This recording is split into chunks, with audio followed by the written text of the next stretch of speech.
Truth is Stranger than fiction அப்படின்னு சொல்லுவாங்க. ஐயோ ஃபர்ஸ்ட் ஆஃப் ஆல் வணக்கம்ங்க. இந்த truth is Stranger than fiction அப்படிங்கிறது வந்து அக்டோபர் 19 வந்து ஹாலிவுட் லெவலுக்கு வந்து 4 பிக்காளி பசங்க வந்து ப்ரூவ் பண்ணிட்டு போயிட்டாங்க. நிறைய ஹெய்ஸ்ட் மூவிஸ் பார்த்துருப்பீங்க. ஹெய்ஸ்ட்னா என்னென்னா வந்து பார்த்திங்கன்னா வந்து சூப்பராக பிளான் பண்ணி வந்து கொள்ளடிச்சிட்டு அதன் மூலிமா வந்து தப்பிச்சு போகிறது, அது சம்மந்தப்பட்ட மூவிஸ்லாம் நிறையா பார்த்துருப்பீங்க. சத்தியமாக சொல்கிறேன், சினிமா ஸ்கிரிப்டுக்கே வந்து இவங்கெல்லாம் வந்து டஃப் கொடுக்குற மாதிரி வந்து சம்பவத்தை பண்ணிட்டு போயிட்டாங்க. நிறைய மியூசியம்ஸ் வேர்ல்டு ஃபுல்லாக ரொம்ப ஃபேமஸான மியூசியம்லாம் இருக்குது. லண்டன் மியூசியம் ரொம்ப ஃபேமஸான மியூசியம். நம்மளோட எக்மோர் மியூசியமே இன்னும் நிறைய பேர் போய் பார்க்காம இருக்கிறீங்க. பெங்களூர் மியூசியம் போயிருக்காங்க, அங்கேயும் வந்து சூப்பராக வச்சுருப்பாங்க. இந்தியாவில் இது மாதிரி நிறைய மியூசியம்லாம் இருக்குது. இந்தியாவே வந்து பார்த்திங்கன்னா ஒரு மியூசியம் தான். ஏன்னா நிறையா வந்து விலை மதிப்பில்லாத பொக்கிஷங்கள் வந்து பார்த்திங்கன்னா நம்மளோட முன்னோர்கள்லாம் வந்து விட்டு போயிருக்காங்க. ஆனால் அயல் நாடுகள்லாம் அப்படி இல்லை. அவங்களோட கல்ச்சர் வந்து ரொம்ப இப்போ தான் வந்து ரீசெண்டாக நம்மளை கம்பேர் பண்ணாமல் ஸ்டார்ட் ஆச்சு. அப்படிங்கிறனால நம்மகிட்ட வந்து கொள்ளடிச்சிட்டு போனது இல்லை அவங்க ஊரில் அப்படின்னு இருக்கும்ல, வேல்யூபிளான திங்ஸ், ஆர்ட்டாக இருக்கலாம், இல்லை செல்வமிக்க பொருளாக இருக்கலாம், ரொம்ப முக்கியமானவங்க யூஸ் பண்ண விஷயங்களாக இருக்கலாம்.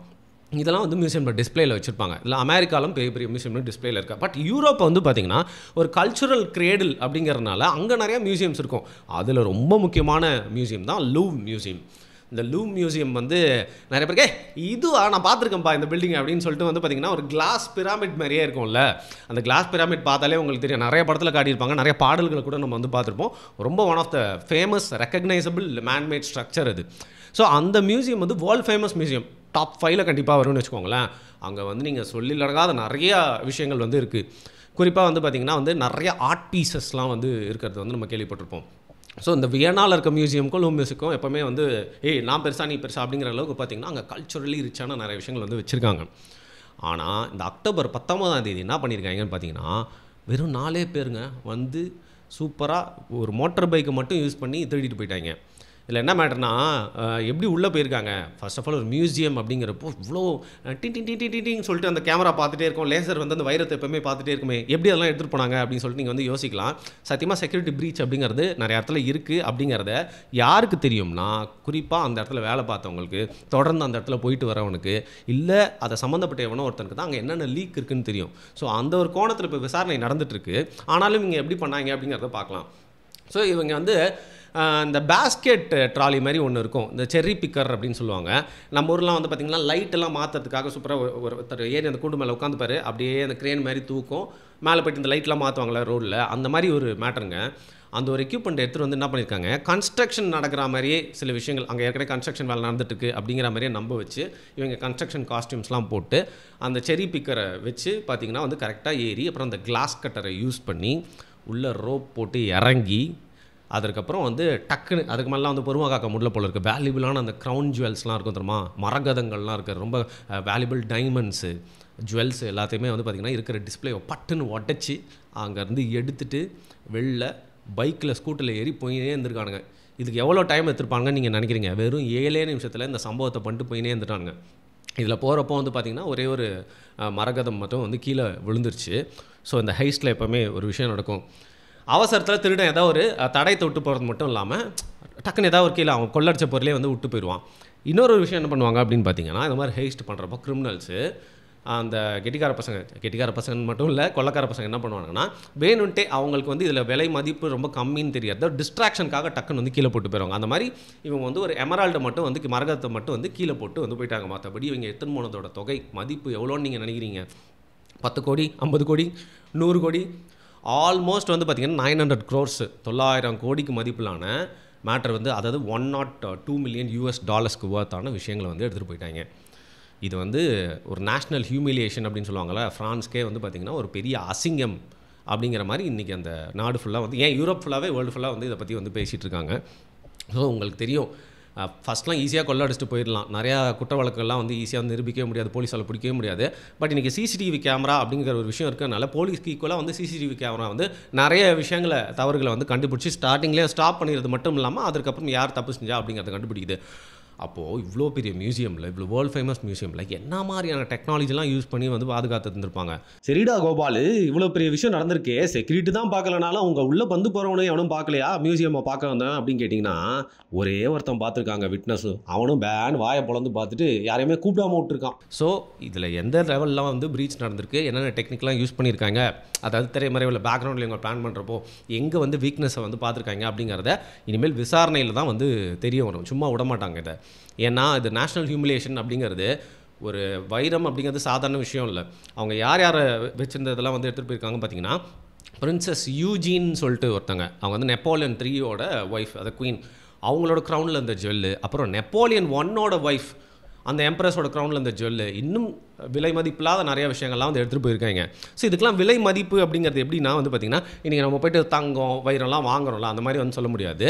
இது வந்து மேபி ஒரு சின்ன கல்லாக இருக்கலாம். ஒரு கல்லில் வந்து பார்த்திங்கன்னா இன்ஸ்கிரிப்ஷன் எழுதியிருக்க, நம்மளோட முன்னோர்கள்லாம் வந்து இன்ஸ்கிரிப்ஷன் எழுதிட்டு போயிருக்காங்க. அந்த கல்லுக்கு என்ன வேல்யூ இருக்குது? கல்லாக பார்த்தா வேல்யூ இல்லை, பட் ஒரு ஆர்டிஃபேக்டாக பார்த்தா விலை மதிப்பு இல்லாதது அது. அதுக்கு நீங்கள் இவ்வளோ தான் விலைன்னு சொல்லிட்டு நிர்ணயிக்கவே முடியாது. ஸோ விலை மதிப்பு இல்லாதது தான் நிஜமா இவங்க எடுத்துகிட்டு போனது அப்படிங்கிறத நகைக்கு உண்டான வேல்யூ அப்படிங்கிறத தாண்டி விலை மதிப்பு இல்லாது. ஏன்னா ஹிஸ்டாரிக்கலாக அவங்களோட நேஷனோட ஒரு ப்ரௌடான ஒரு மேட்ரு, ரொம்ப பெருமைக்குரிய ஒரு விஷயம். அதனால் விலை மதிப்பு இல்லாத விஷயம். பட் அதற்கும் வந்து பார்த்திங்கன்னா ஒரு விலை இவ்வளோ அப்படின்னு சொல்லிட்டு தான் அந்த 900 crores அப்படின்னு வந்து சொல்கிறாங்க. ஸோ இன்றைக்கு வரைக்கும் இது நடந்து ஆல்மோஸ்ட் ஒரு 4-5 நாளுக்கு அப்புறம் தான் நானே பேசுகிறேன். இப்போ வரைக்கும் பார்த்திங்கன்னா எந்த துப்பும் வந்து துலக்கப்படல. போனவங்க எங்கே போனாங்க அப்படின்னே வந்து தெரியல. குறிப்பாக இந்த மாதிரி அந்த மியூசியம் ஹேஸ்ட்லலாம் வந்து பார்த்திங்கன்னா அந்த ஆர்டிஃபேக்டை வந்து ஈஸியாக கண்டுபிடிக்க முடியாது. நீங்கள் ஒரு ஆர்ட்டாக இருந்தால் கூட, இப்போ ஃபார் எக்ஸாம்பிள் மோனலிசா ஆர்ட்டும் வந்து பார்த்திங்கன்னா இதுக்கு முன்னாடி வந்து திருடிட்டு போயிட்டாங்க. 1911 அப்படின்னு நினைக்கிறேன், ஒரு திருட வந்து திருடிட்டு போயிட்டான். பட் அந்த மோனலிசா ஆர்ட்டை அவன் வந்து டெமாலிஷ் பண்ணி விற்கவே முடியாது. அது ஆர்ட்டாகவே தான் செல் பண்ணால் தான் யாராவது காசு கொடுத்து வாங்கிப்பாங்க. ஸோ அது ஆர்ட்டாகவே இருக்கும், ஈஸியாக வந்து பார்த்தா அங்கே இருக்கா மோனலிசா அப்படி சொல்லி கண்டுபிடிச்சிடலாம். ஸோ இந்த மோனலிசா, டவின்சியோடைய மோனலிசா வந்து பார்த்திங்கன்னா இன்றைக்கி one of the most famous paintings. ஆனால் என்ன மேட்டர்னா அது வந்து 1911 திருடப்படுறப்போ வந்து அவ்வளோ ஃபேமஸான பெயிண்டிங்கே வந்து இல்லை. என்ன மேட்டர்னா அன்றைக்கி வந்து ஒரு ஆள் உள்ளே பூந்து மியூசியம்குள்ளே வந்து நைட்டு தூங்கிட்டு அதுக்கப்புறம் காலையில் ஏஞ்சி தன்னோட ட்ரெஸ்ஸுக்குள்ளே வந்து இந்த மோனலிசா பெயிண்டிங்கை எடுத்துகிட்டு போயிட்டுருக்கான். இந்த மியூசியமில் என்ன பண்ணுவாங்கன்னா அந்த ஆர்டிஃபேக்ட்லாம் எடுத்துகிட்டு போயிட்டு வந்து ஆர்ட் பீசஸ்லாம் வந்து க்ளீன் பண்ணுவாங்கள்ல பராமரிக்கிறதுக்காக. அந்த மாதிரி ஒரு 2 நாளாக பார்த்தீங்கன்னா அந்த மியூசியம் அத்தாரிட்டிஸ் மோனலிசாவை காணவே எங்கே போனாவ அப்படின்னு சொல்லிட்டு நோட் பண்ணவே இல்லை.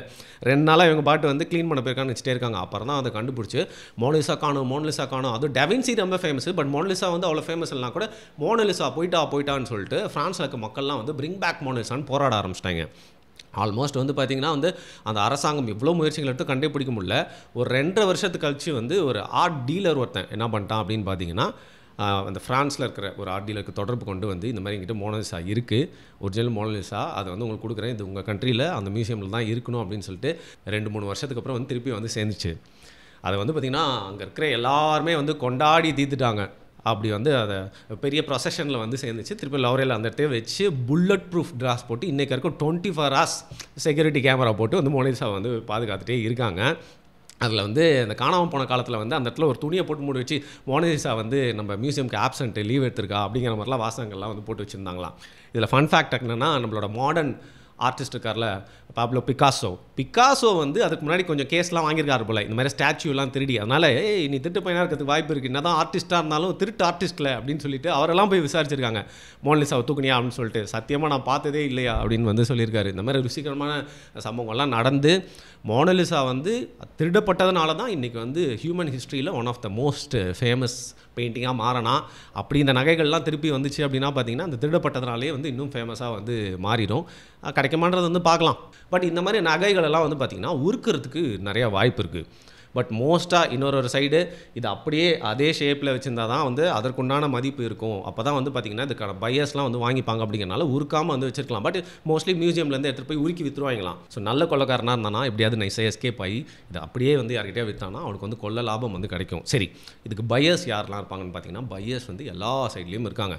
எப்போவுமே வந்து சினிமாவில் வர மாதிரி இந்த திருட்டு பசங்க, டார்க் சைடில் வேலை செய்கிறவங்க, அண்டர் கிரவுண்ட் பீப்புள் மட்டுமே இதுக்கெல்லாம் பையர்ஸ்ன்னு நினைக்காதீங்க. இதை திருடுறவன் அண்டர் கிரவுண்டாக இருப்பான். பட் இதை வாங்குறவங்களாம் வந்து பார்த்திங்கன்னா பெரிய பெரிய பில்லினியர்ஸு, பெரிய பவர் சென்டரில் இருக்கவங்க தான் வந்து பார்த்திங்கன்னா வெளியில் வந்து பார்த்திங்கன்னா வந்து ஒயிட் கார் மேட்டர் செஞ்சுட்டு சாதாரண ஒரு நல்ல மாதிரி ஒரு பிரம்மாண்டமான பணக்காரன் நல்லவன் இருப்பான்ல, அவங்க தான் இதெல்லாம் வந்து வாங்குவாங்க. ஸோ இதுக்கான மார்க்கெட் எப்போவுமே இருக்குது. அப்படிங்கிறனால மியூசியம் ஹெய்ஸ்ட் அப்படிங்கிறது வந்து ஒரு முக்கியமான ஒரு ஹெய்ஸ்ட்டாக வந்து பார்க்கப்படுது. இதில் இன்னொரு விஷயம் என்னென்னு பார்த்தீங்கன்னா, எப்போவுமே பேங்க்கை போய் கொள்ளடிச்சோம் அப்படின்னா டக்குன்னு அங்கே வந்து எப்போவுமே சர்க்குலேஷன் இருந்துகிட்டே இருக்கும். ரொம்ப எல்லாருமே வந்து பார்த்திங்கன்னா கூர்மையாக பார்த்துட்டே இருப்பாங்க. பட் மியூசியம் அப்படிங்கிறத என்ன தான் வந்து ஒரு பாதுகாப்புன்னு இருந்தாலும் அங்கே சின்ன மக்கள் போக்குவரத்து அப்படிங்கிறது இருக்கும், ஈஸியாக லீனியன்சி இருக்கும். அந்த இடத்துல பட்டுன்னு வந்து ஏமாதனாரமாக பார்த்து அடிச்சுட்டு போயிடலாங்கிறதுனால கொள்ளக்காரங்க பல பேர் மியூசியம் வந்து ஒரு சாஃப்ட் ஸ்பாட்டாக வந்து எப்போவுமே வந்து யூஸ் பண்ணுவாங்க. அப்படி தான் இந்த லவ் மியூசியம்லேயும் இந்த மாதிரி வந்து நடந்திருக்கு.